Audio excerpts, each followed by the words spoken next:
अस्सलाम वालेकुम एवरीवन। मुझे एक दोस्त की तरफ से सजेशन आई थी कि आप हमें उर्दू में एक्सप्लेन कर दें, तो मैं दूसरा एक सेशन बना रहा हूँ इसका, जो हम उर्दू में एक्सप्लेन करेंगे इन सारी चीज़ों को। सो जो हमने जो काम किया है वो इंग्लिश में हमने किया था, लेकिन हम इसको उर्दू में एक्सप्लेन करेंगे। तो will go through it one by one.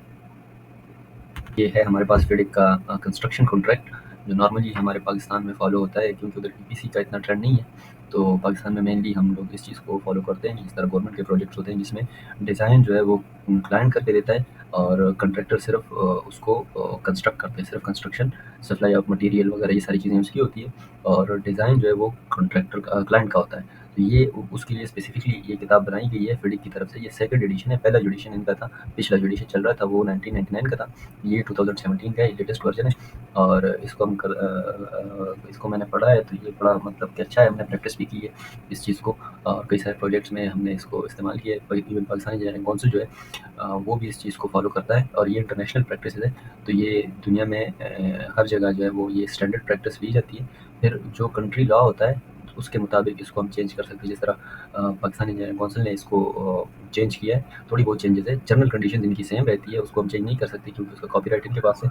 और जो बाकी चीज़ें हैं जिस तरह पार्टिकुलर कंडीशन है वो हम कंट्री वाइज और अपने हिसाब से उसको हम चेंज कर सकते हैं। तो इसमें मेनली हमारे पास ये कंपोनेंट्स है जिसमें जनरल कंडीशन है जो थ्रू आउट सेम रहेगी। फिर ये गाइडलाइंस फॉर प्रिपरेशन, ये गाइडलाइंस है, ये पार्ट ऑफ द कॉन्ट्रैक्ट नहीं होती। ये सिर्फ गाइडलाइंस होती है कि आपने किस तरीके से प्रोसीड करना होता है।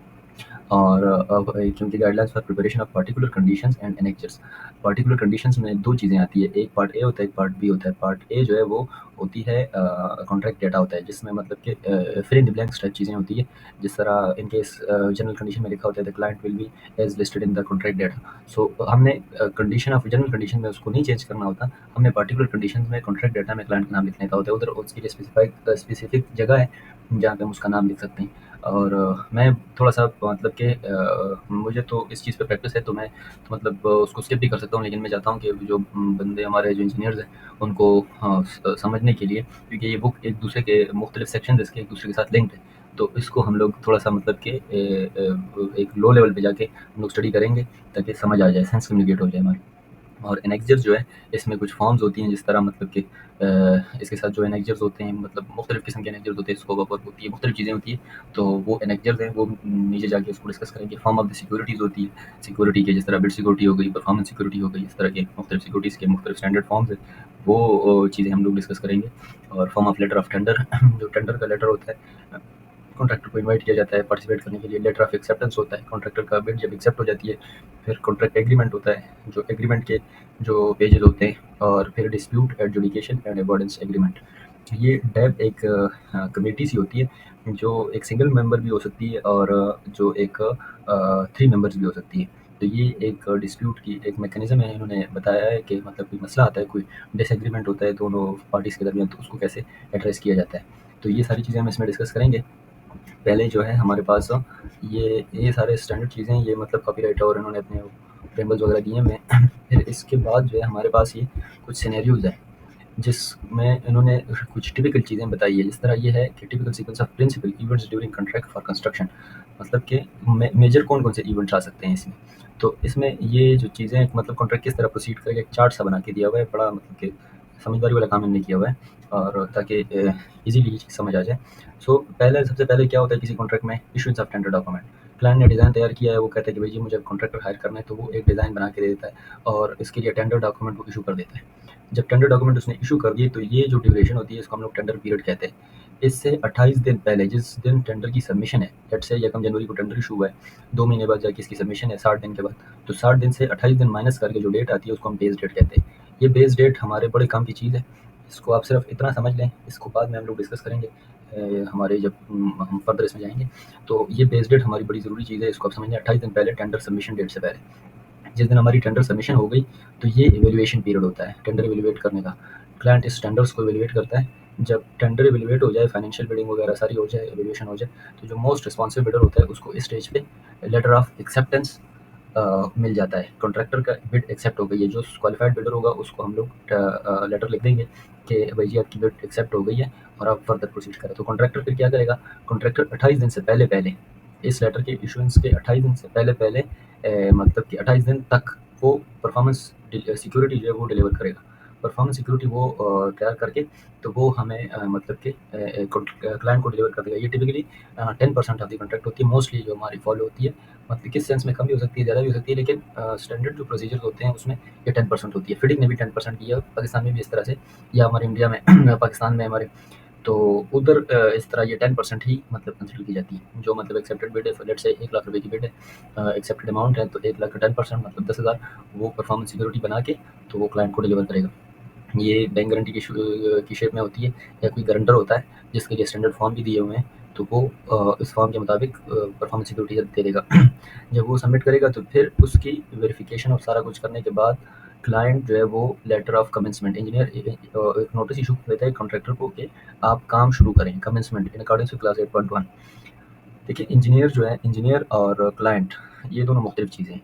आपको मैं मतलब आसानी में से समझाने के लिए ये कह सकता हूँ कि किसी भी प्रोजेक्ट पे कंसल्टेंट जो है वो इंजीनियर का रोल प्ले करता है, क्योंकि वो मीडिएटर टाइप होता है। उसने मतलब कि इस तरह एक्ट करना है, ना क्लाइंट के लिए ना कॉन्ट्रैक्टर के लिए। उसने एक मीडिएटर का रोल प्ले करना है ताकि काम सही तरीके से हो जाए। क्योंकि एग्रीमेंट में as per law practices, agreement में 2 पार्टीज़ होती है जो मतलब कि जिनके दोनों के राइट्स होते हैं, और ये दोनों एक सर्टेन मतलब कि चीज़ों के ऊपर एग्री किए हुए हैं, और उसके बाद जो है वो एक एग्रीमेंट फॉर्म होता है। एग्रीमेंट बायलैटरल होता है, मतलब कि सिंगल पार्टी के तरफ से नहीं होता कि मतलब सिर्फ मेरी राइट्स होंगे, आपके कोई राइट्स नहीं होंगे, तो ये बायलैटरल होता है। इसलिए ये जो है वो इंजीनियर बीच में बैठा होता है, कंसल्टेंट, वो उसको दोनों के राइट्स को प्रोटेक्ट करता है। अब ये जो है ये ड्यूरेशन है प्रोजेक्ट कंप्लीशन की, मतलब इतने टाइम में आपने काम को कंप्लीट करना है, लेट्स से 1 साल है। 1 साल में आपने इस काम को कंप्लीट करना है। ये जो टाइम है इन्होंने दिया हुआ है, फॉर एग्ज़ाम्पल 1 साल में कंप्लीट नहीं होता, तो फिर क्या होगा? ये मतलब कि मुख्तलिफ वजह हो सकती है, बारिशें हो सकती है, कोई अनफॉर्सीन सी चीज़ें हो सकती है, जिस तरह पेंडेमिक हो गया, वॉर हो गई, कोई जंग छिड़ गई, कोई भी मसला हो गया, तो ये इसके लिए डिलेज़ के लिए थोड़ा-सा स्केच इन्होंने रखा हुआ है कि आप इसमें मतलब कि ऊपर-नीचे जा सकते हैं। तो ये डिलेज़ होती हैं उसको, मतलब कि किसी क्लाइंट की वजह से कोई कोई अप्रूवल नहीं आई, किसी चीज़ की, कॉन्ट्रैक्टर को किसी चीज़ की अप्रूवल चाहिए और उसको नहीं आई, तो उसने क्या करना होता है? तो ये डिलेज़ उसको एट्रिब्यूटेड है कि मतलब इतना तो उसको डिले मिल सकता है। ये बेस करते हैं, इसकी कोई टाइम लिमिट नहीं होती, ये बेस करता है रियल ग्राउंड्स कंडीशन के ऊपर। फिर जब ये प्रोजेक्ट डिलेज़ के बाद और ये सारा टाइम लिमिट कंप्लीशन के बाद उस जो भी प्रोडक्ट उसने मतलब बनाया, कोई बिल्डिंग बनाई है, तो उसका टेस्ट होता है, कंप्लीशन टेस्ट होता है, टेस्ट ऑन कंप्लीशन। जब टेस्ट ऑन कंप्लीशन हो जाता है, तो उस डेट को, और टेस्ट सेटिस्फाई हो गया, तो उस डेट को हम लोग कंसिडर करते हैं डेट ऑफ कंप्लीशन। ये चीज़ें अपने सारी नोट डाउन करनी होती है, ये रिकॉर्ड पे लानी होती है, ये होती है डेट ऑफ कंप्लीशन। उसके बाद जो है ये होता है defect notification period. Defect notification period जो है वो प्रोजेक्ट की ऑपरेशनल लाइफ होती है गारंटी टाइप इस तरह के क्लाइंट कॉन्ट्रैक्टर ने गारंटी करना होता है कि मैंने जो प्रोडक्ट बनाया है, ये बिल्डिंग बनाई है, जो चीज़ बनाई है, वो चल भी रही है। मतलब ये नहीं, ये सर्विस लाइफ की गारंटी लेता है। जिस तरह हम नॉर्मली एक प्रोडक्ट मोबाइल लेते हैं, 1 साल की गारंटी होती है, तो या 6 महीने की गारंटी होती है, तो इस तरह से ये भी उस बिल्डिंग की गारंटी होती है, उस प्रोडक्ट की गारंटी होती है। इस दौरान अगर इसमें कोई मसला आता है, तो क्लाइंट उस उन चीज़ों को नोटिफ़ाई करता है कॉन्ट्रैक्टर को। इस जगह पे उसने मतलब कि सारे डिफेक्ट्स उसको नोटिफ़ाई कर दिए कि भई जी आपने जो प्रोडक्ट बनाया था उसमें ये मसले, आप इसको रेक्टिफ़ाई कर दें। तो कॉन्ट्रैक्टर इस दौरान उन मसलों को रेक्टिफ़ाई करता है। जब रेक्टिफ़ाई करे तो उसके बाद वो इसको उन इश्यूज़ को जब सारे डिफेक्ट वो क्लैरिफ़ाई कर दे, छोटी-मोटी जो जो भी चीज़ें होती है, उसको जब ठीक कर दे, तो फिर उसने ये सारी रेमेडी कर दी है डिफेक्ट्स की, और फिर उसको परफॉर्मेंस सर्टिफ़िकेट इश्यू होता है। आपकी performance actually completion certificate type होता है, तो वो उसको एक सर्टिफिकेट इशू हो जाता है जिसको परफॉर्मेंस सर्टिफिकेट कहते हैं। और परफॉर्मेंस सर्टिफिकेट जब इशू हो जाए तो 21 दिन के अंदर-अंदर आपने क्लाइंट को, जो इंजीनियर होगा उसने रिकमेंड करना है क्लाइंट को कि भैया आप इसकी परफॉर्मेंस सिक्योरिटी जो इसने इस स्टेज पे जमा कराई थी, वो आप इसको सबमिट करा दें, वापस रिटर्न कर दें। तो ये हो गया एक typical sequence of a contract किस तरह ऑपरेट करता है। नेक्स्ट है हमारे पास ये वीडियो शायद थोड़ी लंबी हो जाए, लेकिन मैं चाह रहा था कि इसको हम लोग उर्दू में और इंग्लिश में दोनों में एक सेशन स्टार्ट कर दें इसका, ताकि मतलब कि दोनों तरीके से इसको हम लोग दोनों तरह के ऑडियंस को हम लोग रीच आउट कर सकें। ये है typical sequence of events envisages in class 14। तो ये पेमेंट इवेंट, सॉरी, तो ये पेमेंट किस तरह से प्रोसीड होती है? 2 तरह की पेमेंट्स होती है। एक होती है मंथली पेमेंट या इंटरिम पेमेंट, जो कॉन्ट्रैक्ट के दरमियान में पेमेंट होती है, उसको हम लोग मंथली और इंटरिम पेमेंट जिस तरह आईपीसी होती है। और एक होती है फाइनल पेमेंट। दोनों के तरीका थोड़े से डिफरेंट है, क्योंकि फाइनल पेमेंट में थोड़ी सी ना वो जो मतलब कि खतरा थोड़ा ज़्यादा होता है। मतलब कोई मसला हो गया तो फिर कौन जिम्मेदार हो, क्योंकि कॉन्ट्रैक्ट आपके पास किसी भी कॉन्ट्रैक्ट में सबसे ज़रूरी चीज़, सबसे बड़ी गारंटी होती है, वो मनी होती है, पैसे होते हैं। तो अगर कॉन्ट्रैक्टर ही चला जाए इधर, अगर इन केस आईपीसी में उसको कोई ज़्यादा पेमेंट हो जाए, तो वो नेक्स्ट आईपीसी में एडजस्ट हो सकती है। लेकिन फाइनल पेमेंट जब हो जाए तो वो फिर आप एडजस्ट नहीं कर पाते। उसके लिए फिर मतलब कि अगर इन केस आप उसकी सिक्योरिटी विथहेल्ड करते हैं तो वो फिर मसला डिस्प्यूट में भी जा सकता है, तो इशू हो जाते हैं। तो इसलिए ये दोनों के सिनेरियोज थोड़े डिफरेंट हैं। पहले जो है वो ये है कि engineer receive contractor statement and supporting document. Engineer जो है वो इन क्लाउजेस के मुताबिक कॉन्ट्रैक्टर की जो पेमेंट रिसिप्ट होती है, मतलब कि जो आईपीसी वगैरह होती है, सपोर्टिंग डॉक्यूमेंट के साथ, जिसमें चेक रिक्वेस्ट होती है, टेस्ट रिपोर्ट्स होती है, एनी अदर कोई चीज़ें होती है, मेजरमेंट्स होती है, वो सारी चीज़ें रिसीव करता है। और एमबीज जिसको कहते हैं, जो हमारे सरकारी डिपार्टमेंट्स का जो प्रोसीजर है, तो एमबीज वगैरह वो सारी चीज़ें सपोर्टिंग डॉक्यूमेंट वो रिसीव करता है। और 28 दिन के अंदर अंदर इशू इंटरिम पेमेंट सर्टिफिकेट, एक सर्टिफिकेट, एक लेटर उसको इशू कर देता है कि भाई जी आपकी ये पेमेंट बनती है। लेट्स से इंजीनियर ने 50,000 की पेमेंट क्लेम की है, 50,000 की पेमेंट क्लेम की है, उसकी आईपीसी भी बनी है, सारा कुछ सपोर्टिंग डॉक्यूमेंट है। इंजीनियर उसको चेक करता है कि नहीं जी 50,000 की नहीं तो 45,000 की है। जो भी डिडक्शन वगैरह होती है वो सारी चीज़ें, फिर उसमें जो सिक्योरिटीज़ होती हैं, मतलब कि परफॉर्मेंस नहीं, सॉरी, वो जो विथहेल्ड होती है हर बिल से, उसका एक अपना एक नाम है, इमरजेंसी निकल गया। लेकिन उस तरह की एक पेमेंट की डिडक्शन होती है, सारी चीज़ें। अगर उसने कोई एडवांस पेमेंट ली है उसकी डिडक्शन होती है।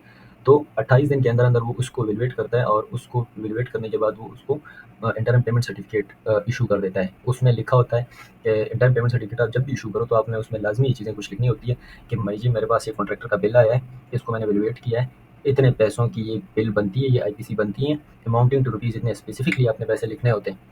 वो पैसे लिख के तो आपने क्लाइंट को फॉरवर्ड करना होता है, रिकमेंड करना होता है कि आप इसको पेमेंट करें। और क्लाइंट जो है वो ये 28 दिन और ये 28 दिन ये बाउंड होता है इस पर कॉन्ट्रैक्ट कि आप इसको पेमेंट इशू करें। तो ये हो गया इंटरिम पेमेंट का। अब फाइनल पेमेंट का ये होता है contractor submit draft final statement to the engineer. एक ड्राफ्ट स्टेटमेंट उसको सबमिट करता है इंजीनियर को। इंजीनियर मतलब कि उसने सारे सपोर्टिंग डॉक्यूमेंट और सारी आईपीसी जो पेमेंट्स होती है, डिटेल होती है, बीओक्यू वगैरह, वो सारी चीज़ें उसको सबमिट करता है। जब वो सबमिट करे, इंजीनियर उसको वेरीफाई करता है। जब वेरीफाई करता है तो कॉन्ट्रैक्टर को कहते हैं कि भाई इसमें आप ये करेक्शन करें। तो करेक्शन करके वो एक फाइनल स्टेटमेंट इशू कर देता है। जब फाइनल स्टेटमेंट इशू कर देता है तो 28 दिन के अंदर अंदर इंजीनियर उसको फाइनल पेमेंट सर्टिफिकेट इशू करता है। और फिर क्लाइंट उसको 56 डेज में पेमेंट करता है। क्लाइंट फिर इधर थोड़ा सा केस डिफरेंट है, इधर 56 डेज है। ये हो गया पेमेंट का। और नेक्स्ट है हमारे पास डिस्प्यूट का। तो typical sequence of dispute events in class 21 class है जो रेफर करता है डिस्प्यूट इवेंट्स को किसी भी कॉन्ट्रैक्ट में। डिस्प्यूट इवेंट्स जो है वो मतलब कोई भी डिसएग्रीमेंट होता है किसी क्लाइंट के दरमियान, कोई मसला हल नहीं हो पा रहा, उन्होंने मतलब मुख्तलिफ प्रोसीजर्स अप्लाई किए लेकिन नहीं हो रहा, तो फिर क्या होगा? तो इसमें सबसे पहले ज़रूरी चीज़ ये होती है कि आपने डिस्प्यूट बोर्ड बनाना होता है। कॉन्ट्रैक्टर जब लेटर ऑफ एक्सेप्टेंस रिसीव करता है तो 28 दिन के अंदर अंदर, अगर कोई कॉन्ट्रैक्ट डाटा में स्पेसिफाई नहीं है, तो अगर इनकेस 28 दिन नहीं है, उन्होंने कोई 2 महीने लिखा हुआ है, या उन्होंने ऐसे लिखा हुआ है कि जब डिस्प्यूट होगा तो उसके मतलब 7 दिन के अंदर अंदर हम लोग, अगर कोई डिसएग्रीमेंट होता है क्लाइंट और कंसल्टेंट के दरमियान, क्लाइंट और कॉन्ट्रैक्टर के दरमियान कोई डिसएग्रीमेंट है, तो हम लोग तब फॉर्म करेंगे। कोई भी मतलब कि सिनेरियो हो सकता है। तो आपने लेकिन नॉर्मल प्रोसीजर्स के मुताबिक वो 28 दिन होते हैं। 28 दिन जब लेटर ऑफ एक्सेप्टेंस उसको मिल जाए तो वो एक बोर्ड बना लेता है, एक कमेटी बना लेता है। 1 मेंबर भी हो सकती है या 3 मेंबर भी हो सकती है। तो उसका प्रोसीजर हम आगे जाके डिस्कस करेंगे। लेकिन 28 दिन के अंदर अंदर वो डैब मेंबर्स को अपॉइंट करता है।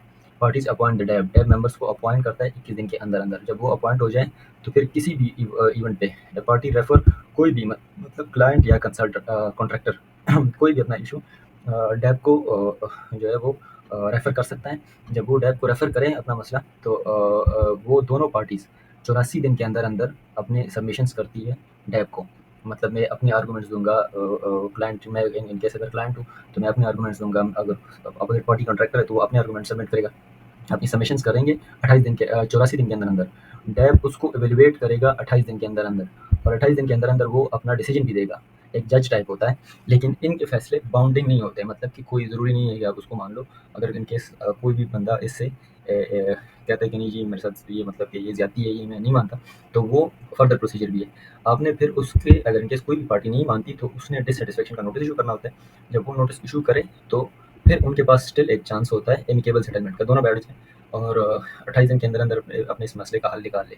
अगर इनकेस 28 दिन के अंदर अंदर भी वो हल नहीं निकलती, तो कोई भी पार्टी, क्लाइंट हो या कॉन्ट्रैक्टर हो, उस मसले को आर्बिट्रेशन में लेके जा सकता है, अदालत में लेके जा सकता है। तो ये हो गया एक डिस्प्यूट इवेंट्स का सिनेरियो। नेक्स्ट हम इसको डिस्कस करेंगे, इस पे हम लोग फिर फर्दर वीडियोज़ बनाएँगे, इंग्लिश में भी और उर्दू में भी, जो भी ऑडियंस होंगे उसको देख सकते हैं। So thank you, thanks for watching and do subscribe to our channel, stay tuned with